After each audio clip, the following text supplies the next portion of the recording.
When you enter the gates of Milford Sound, it's hard not to be in awe of the landscape here in Aotearoa. It's rugged, spectacularly tall, and soft in its presence.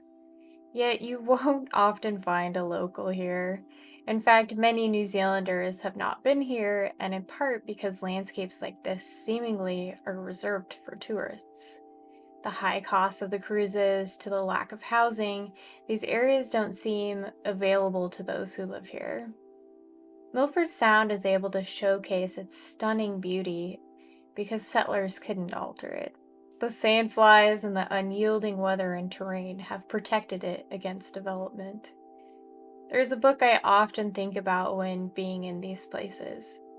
Indigenous author Alicia Elliott, in her book A Mind Spread Out on the Ground, has a whole essay about whether land is only worth protecting if it is beautiful and well known enough to take a picture of.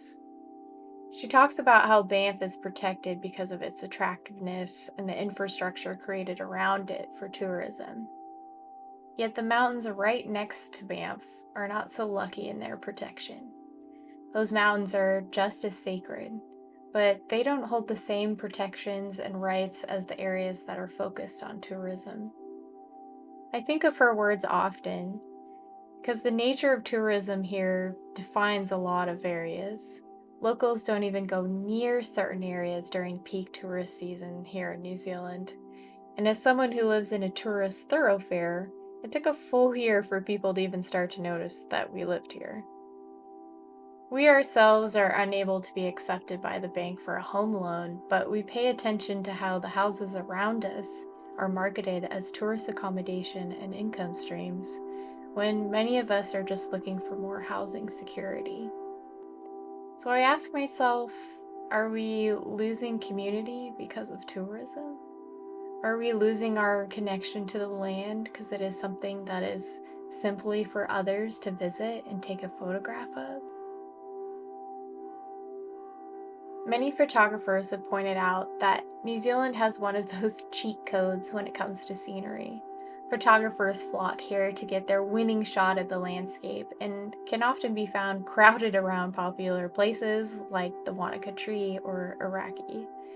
Even Iraqi is stunning in its own right, but can be a sea of people along the popular tracks during the summer. I've seen so many photos of Iraqi from other people that I didn't think I had anything to add to it. It felt like it wasn't a place I could be, because anyone who has been there has a photo of it on their social media. The word capture is used with photography, but many photographers note it is a form of taking possession of what you see. I was always hesitant to use this terminology because I never want to possess what I'm taking a picture of. I want to be a part of it. When Tom and I walked along the boardwalk to Iraqi in winter, there was absolutely no one on the track. It was him, me, and Iraqi. The sun set so fast it was dark by the time we made it to the car. And before we made it there, we got what I would say is my first winning shot. The first time I felt like I could connect with photography.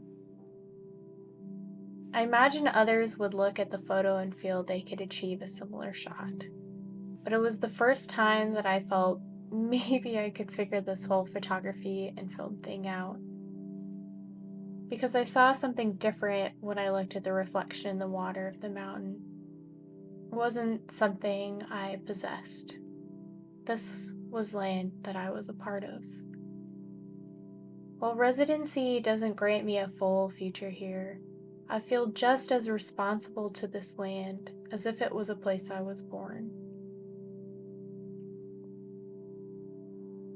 Tourism makes a huge part of our economy here, but I wonder how we can explore without it being a ticket of possession, but one of connection.